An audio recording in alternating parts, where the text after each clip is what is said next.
Welcome to week 8 of Wake Up Productive. We're coming into the fourth week of our second group of 4 weeks.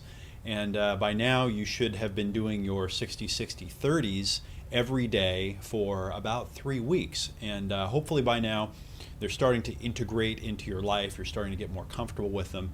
And hopefully you're getting a lot more done with the time that you're spent focused. And hopefully you're using clean focus and clean cuts and changing channels.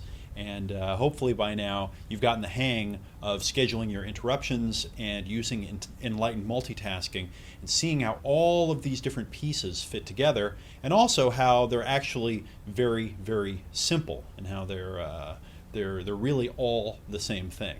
Okay? Now we're going to take these concepts and the underlying principles that we're developing right now to the next level in this training. This session is called Setting Yourself Up for Success and Making High Leverage a Habit. Setting yourself up for success and making high leverage a habit. In this session, we're going to talk about the concept of prioritizing.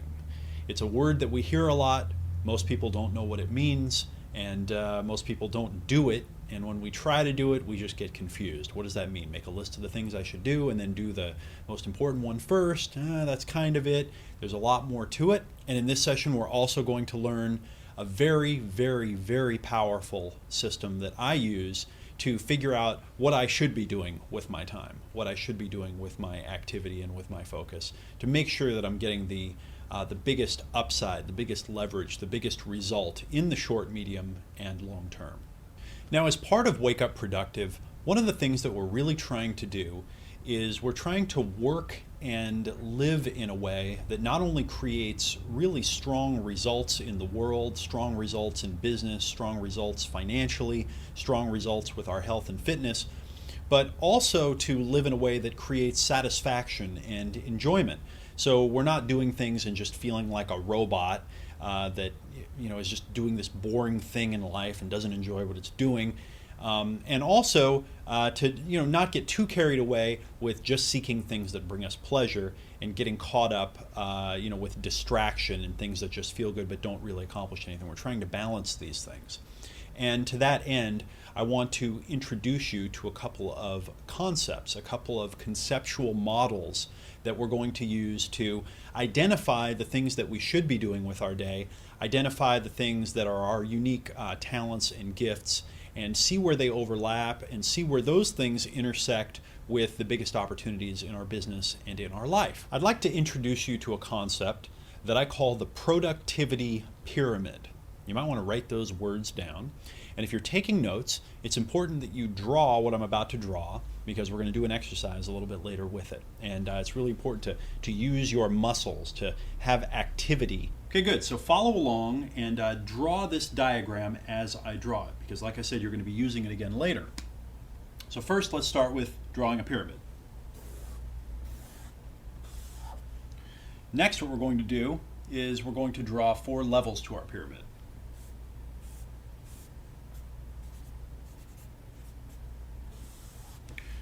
Starting with level 1 at the top. We're going to label the top level of the pyramid high lifetime value. We're going to label the second level high dollar per hour. We're going to label the third level low dollar per hour, and we're going to label the fourth level, or the lowest level, 0 or negative. The concept here is that we can spend our life and our time, our effort, our energy in one of these 4 zones. We can either be doing things that bring us high lifetime value. Things that bring high lifetime value are things like exercising our body, eating right, building relationships with people that we might want to do business with in the future, building strong relationships with our family. These have high lifetime value. The second level, high dollar per hour value. And these are things that ring the cash register. They bring in money. They might be doing prospecting for sales or talking to a customer and convincing them to buy something. They make money right now. Low dollar per hour activities are things that are typically administrative in nature, busy work, running errands, licking and sticking envelopes, that kind of thing, organizing. And then level 4 is the 0 or negative value, which are things that really waste our time. They suck up our life, and doing them actually maybe has negative value to us. So these might be things like eating junk food, gossiping, worrying. They're negative. They actually take from us when we do them. They're a net loss. Not only do we not get anything back, but they're actually making our lives worse. So what we're going to do is we're going to start conceptualizing our lives and our days in terms of these 4 types of activities. So what I'd like you to do right now is do a little exercise. You're going to pause the video and you're going to do this exercise. This is in preparation for one we're going to do later in this session. And I'd like you to make a list of the things that you do on a daily basis that are in these 4 zones. You might make 4 lists of 3, 5, maybe 7 items each. We're just looking for the main things, the key things. What do you do in your day that has high lifetime value? You can include business and personal. It doesn't really matter. Just want you to get the wheels turning right now. Second, what are the things you do that have high dollar per hour value? This would obviously be in your work or your business. Third, what are the things that are low dollar per hour value that just take a lot of time, but they don't really contribute in some bigger way? Like I said, running errands or doing busy work, miscellaneous. I said organization before, and what I mean is the type of organization like, taking some files and putting them in the file cabinet, that kind of thing. It's actually very valuable to do organization in the bigger picture, and we'll talk a little bit more about that in this session, but you know what I'm talking about, the low dollar per hour stuff, the stuff you could hire someone else to do, outsource. And then finally, what are the 0 or negative value things that you do? Where are you worrying and gossiping and reading the common news that just is a waste of your time, and eating junk food and doing stuff that's really not good for you in the big picture? So pause now and make a list of each of these 4 things, just quickly. 3, maybe 5 items, maybe 7 at the most. As soon as you're done, come back. Good. Now we're going to do another little conceptual exercise here to help figure out really what it is that we should be doing, what gives us not only the highest leverage, but also the highest reward and return in terms of enjoyment and feeling of personal success. So here's what we're going to do. We're going to draw 2 overlapping circles. Draw them like this. Not too bad. Now what you're going to notice is there's a space right here, and we're going to use that in just a little while. The first circle is what you might call your strength. Okay, so write strength inside there. That's your strength. And I define a strength as a talent, your natural gift, that has been trained and educated and developed by mentors and by experience and by education.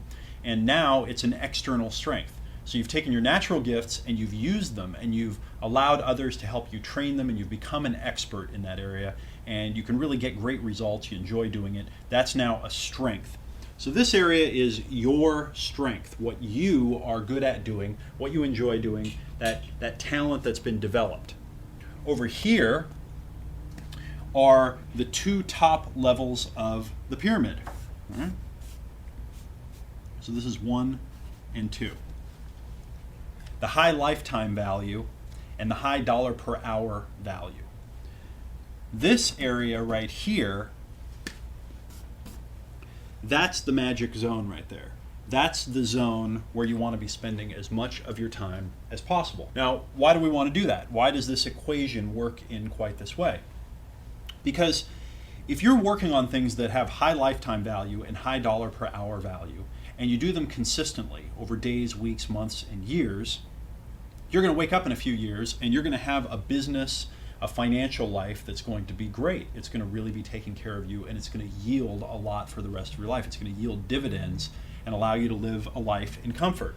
If you work from your strength, your natural talent that's been developed into an ability to create results in a way that makes you feel good about it, you're going to be doing this in a fulfilled way. You're actually going to be feeling good about it, if this makes sense to you.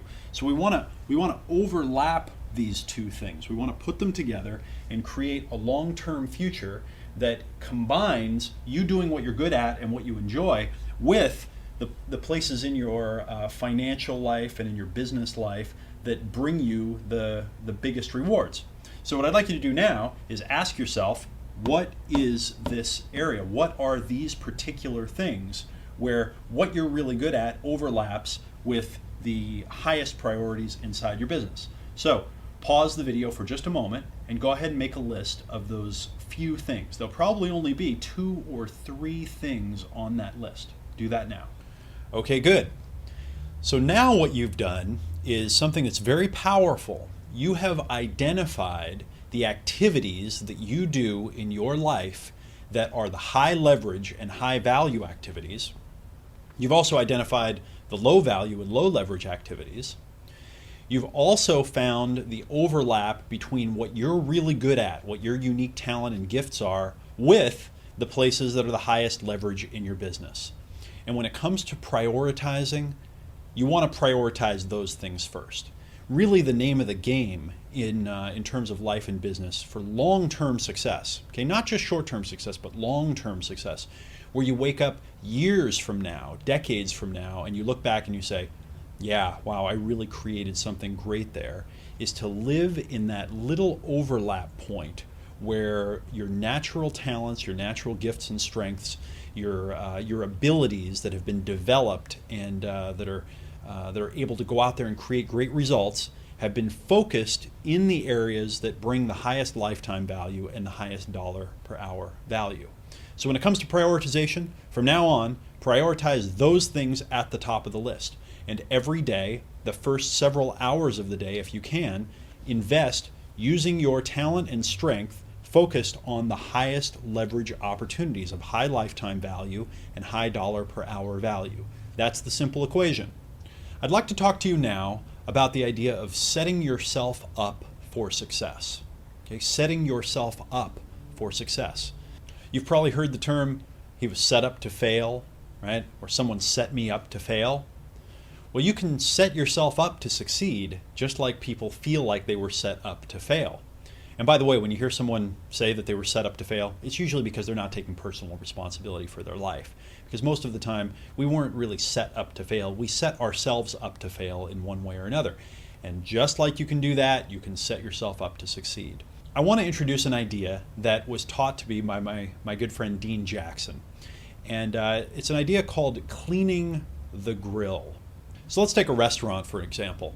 At the end of the day, after a restaurant is finished serving all of its customers, they then go back and they clean everything up for the next day's business. And one of the things they do is they clean the grill. If you don't clean a grill, it becomes very dirty, becomes very mucky, and all the burnt pieces of stuff get crusty on there, and it becomes almost impossible to get off.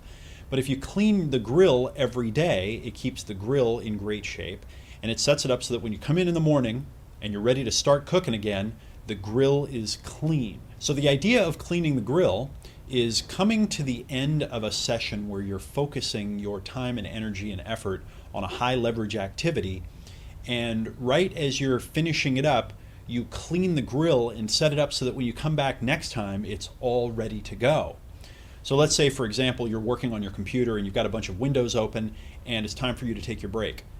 It's worth it to spend the extra 30 seconds to close up all the windows, to save your documents, and to kind of clean off your computer desk so that when you come back, it's fresh and clean and you can start with a clear head. You can start with clean focus, if that makes sense. In a business sense, you would do this in your office, with like your computer, maybe with your actual desk. In a personal sense, we talked about the idea of closing loops. Again, in the last session, we talked about how if you have these open loops in your life and your relationships where things haven't been brought to closure, where you haven't been able to cut off and move to the next thing, just like we talked about in an earlier section in the Fast Start, if you've got these open things that are robbing you of energy, you can't go on to the next one successfully without that baggage. If you break up with someone in your life and you end a relationship, If you haven't brought some closure to that in some way, if you haven't gotten to the point where you have resolution with the person that you had a relationship with, where you can both look each other in the eye and say, okay, I'm good. It was tough, we worked through it, we had a good run, and now we're going to move on. If you haven't gotten to that point, when you try to go on to the next thing, to the next relationship, you're going to be bringing that baggage, and you're still going to have resentments, and you're going to have triggered things that are going to come up, and it's going to be horrible. So you've got to clean the grill personally for yourself on the physical, emotional, and logical levels, just like you clean the grill inside of your business. So it's very important to think in these terms of working on one area, and then when you're finished, wrapping it up, kind of cleaning it up and setting it up so the next time you come back, it's ready for you to go. Now, this is an iterative process. It's something you'll try once, and then when you come back to start over, you'll go, oh, okay, I did a pretty good job, but man, I could do a much better job next time. And so you'll think about the things that you can do to set yourself up for success long term. One example of setting yourself up for success and for cleaning the grill is just getting enough sleep at night. Okay, most people don't get enough sleep these days, and so they're all stressed out and they're tired and they're not very effective.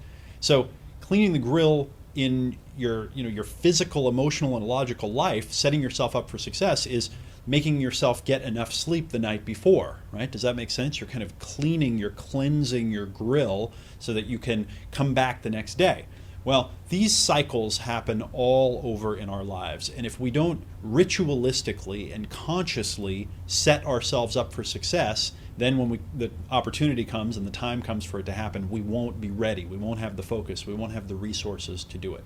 So start cleaning the grill in your life everywhere you can and set it up so when you come back, you're already poised for success. Okay, it's time for a couple of exercises. The first thing that I'd like to do is give you an exercise to help you prioritize what you need to do in your life. Most people think of prioritization as being something you do in the moment. Well, I've got to figure out what my priorities are right now. But really, prioritizing in the moment is, if you don't have the bigger priorities figured out, is just a waste of time. It's actually counterproductive, because if you don't have your priorities figured out in the bigger picture, you're going to be trying to use the details to make bigger goals happen, and it's just a backwards way of thinking. It's something that you can't get there from here. So when it comes to prioritizing, what we want to do is we want to find that overlap where our strength overlaps with the highest leverage activities inside of our business and our life, right? The highest lifetime value and the highest dollar per hour value activities. And then what we want to do is we want to figure out where we're going, what the outcome is that we want. We want to figure out what it is that we're trying to achieve. And once we know all of those pieces, then prioritization becomes relatively easy. So what I'd like you to do right now is do a little exercise around prioritization. But instead of prioritizing a list of to-dos for one day, I want you to prioritize what you're trying to accomplish with your life. Okay, what are you trying to accomplish long term? So let's start with a 10-year prioritization exercise. Okay, 10 years. Most people are not used to thinking in these terms, so it might take a little bit of jiggering around with your brain to get yourself to do this. But get out a blank piece of paper right now and ask yourself where you would like to be personally and in business in 10 years. 10 years. So how would you like to feel on the three levels: physically, emotionally, and logically? And where would you like to be financially and in business? What would you like to be doing in business with your time? Who would you like to be working with? And how much money would you like to have in savings, in assets, and how much money would you like to be making specifically? So go ahead and take a couple of minutes right now and just do a quick thumbnail sketch of where you would like to be in 10 years, physically, emotionally, and logically, and then in business, how much you'd like to have in cash and assets and how much you'd like to be making per year. So go ahead and pause the video for a moment and do that now. Okay, good. Now what we're going to do is we're going to chunk that down a little bit, and we're going to try to figure out what we should be doing with the time in our day. Okay, because what we need to do is figure out what to do right now. Like when we wake up, we show up at the office, all right, what do I do? Well, I would like to ask you, what are the activities that you could do right now that would give you the highest probability of achieving those 10-year goals? Let me give you an example. When I started one of the businesses that I have right now, which gives dating advice to men and actually to women as well, I started out and I had to figure out where I wanted to be long term. And ultimately, I wanted to be financially independent. I wanted to be able to do whatever I wanted with my time. And I wanted to be able to work from choice, not from obligation. And I wanted a certain lifestyle. I've had this broken down to really specific goals, the type of place I wanted to live, even to the kind of car that I wanted to drive, which incidentally, I live in the place that I've always wanted to live right now, and I have the car that I want to drive that I've wanted for years and so forth. So this stuff is very powerful. And what I did is I chunked it down and I looked at the activities in my life where I was uniquely talented, where I really enjoyed what I did, and that made me the most short and long-term kind of financial and business value.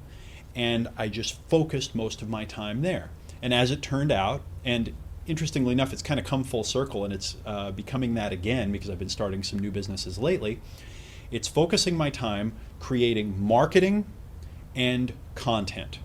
Marketing and content. And marketing had to do with writing marketing copy and setting up relationships with partners who could sell our products. And creating the content is like what I'm doing right here. Creating the content, creating the products, creating the books, creating the videos, creating the seminars, that kind of stuff. And that's what I did. I would spend at least half of my time doing those activities. Actually, it was probably more than half. It was probably something like, 60 or 70% during the period that I'm thinking of here.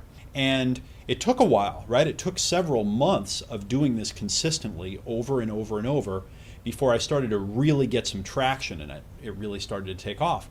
And then what I found is that by compounding this over months and then years of time, I was able to build huge momentum that led me to the point where I really enjoy my life. I have the kind of flexibility and freedom that I really want. So for you, can you find those few high priority activities, those few high priority overlap points between your strength, right, that talent that you've developed into a strength, and the high dollar per hour and high lifetime value activities within your business? And if you can figure that little piece out, figure out where you want to be in 10 years, you'll know now what to do every day. And then it comes down to the ultimate challenge, which is getting yourself to actually do it. And that's why we use the 60-60-30 solution. That's why we try to not do multitasking all the time. We use enlightened multitasking. That's why we try to get rid of the friction and the interruptions and so forth, so that we can stay focused on those really, really high leverage activities. So now you know what to do. Okay, prioritize and then spend those, first hopefully 4 1-hour sessions of the day in those specific tasks and activities and kind of strength zones where you're focusing what you're good at on the points that make the most short and long-term money inside your business. Now, the second thing you want to do now is figure out where you need to clean the grill in your life on a regular basis, inside your personal life and inside your business. And for now, let's just choose one of each, just one. And where we can start is on these high leverage things. So in your personal life, the highest leverage thing that you have is probably the thing that brings you the most joy and the most fulfillment, the most health, the most strength, something that's really meaningful to you. It might be this morning ritual that you've been doing, hopefully every day now for almost 2 months. It might be something inside of your work where you're doing something that has a lot of value. Maybe it's something like what I'm doing here where you're teaching somebody or a group of people, and you really enjoy doing it. You get a lot of value out of it. You contribute a lot of value. Those places that are really high leverage in your business and personal life, look to those to start figuring out where you could clean the grill to set yourself up for success. Let me give you an example from my life. All right, I have a morning ritual right now where I wake up and I do a whole bunch of different things. I've added a bunch of pieces. So I start out, I wake up, I go to the kitchen, I drink a ½ liter of water. I actually put on this electric hot pot that I have to boil water. I'll tell you about that in a moment. Then I go into the bathroom and I brush and I floss and I scrape my tongue and I do mouthwash and I really just take care of the oral hygiene. And then I come back into the kitchen and now my hot water pot has boiled the water, and I've got one with the automatic turn off so that the water's hot in there. And I put the hot water into this little neti pot that I have, and I put some cool water in there too, and I make it warm, and I flush my sinuses. Then I take the rest of the hot water and I pour it in a bowl with some drops of eucalyptus oil, and I inhale that steam to really open up my sinuses and my lungs and get more oxygen flowing there. And then I go and do some exercise, and I have some cardiovascular that I do, and I have some weights and some yoga, and there's just a lot of pieces to this.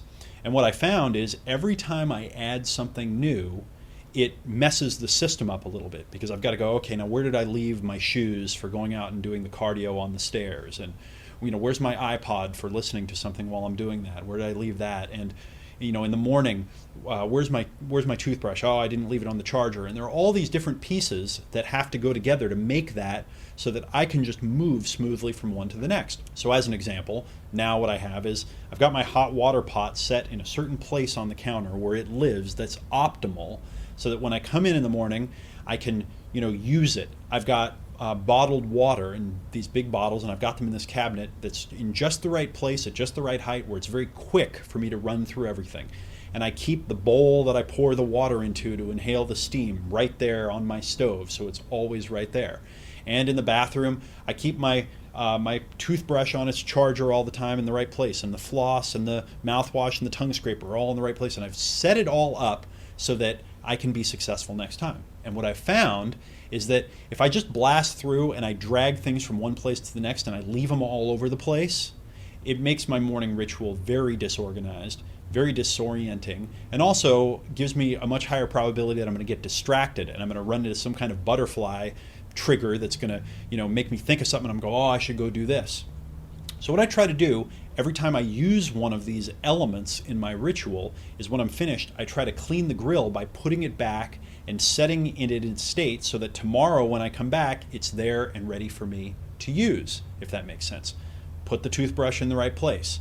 Put the bowl on the stove so that it's ready for the water. Make sure the hot water pot is in just the right place. Make sure the drops that I use, the eucalyptus drops, are in the exact right place in the cupboard.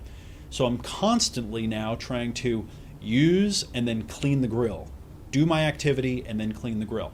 So where could you do this? Where could you start with one thing in your personal life and one thing in your business life that would allow you to show up and immediately dive in without having a lot of distraction and to get organized first, because you've already set yourself up for success? Where are two areas you could do that?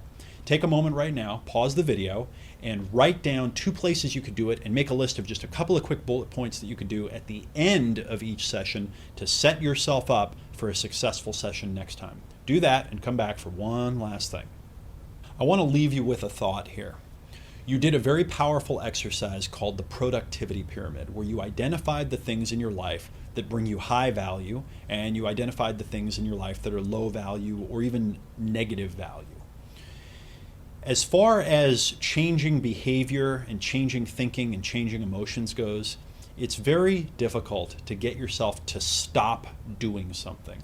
We burn a lot of our psychological, emotional energy trying to resist things and get ourselves to stop doing stuff. We worry, we get into internal conflict. We really waste a lot of energy doing that. What I want to suggest to you right now and give you permission to do is to stop focusing on the things you don't want to do anymore and stop trying to stop doing things. Instead, focus on doing the right things. Focus on doing those things in the lists of high lifetime value and high dollar per hour value. And if you focus on those, the other things will tend to take care of themselves. If you fill your life with positive, productive activity, positive, productive thinking, positive, productive relationships, positive, productive routines and rituals, all the rest of the stuff will eventually begin fading into the background, and it'll bug you less and less and less. And sure, you'll have a relapse where you'll get your eating really healthy for a month, and then you'll have a junk food binge where all day you'll eat junk food and you'll feel bad about it, and you'll come back and you'll go, oh, I shouldn't do that anymore. Just get back on the wagon, get back into your routine, and you'll find that over time that stuff will just fade out into the background of your life, and eventually you'll wake up living the life you want, and you'll wake up productive. Okay, so take these ideas into your week.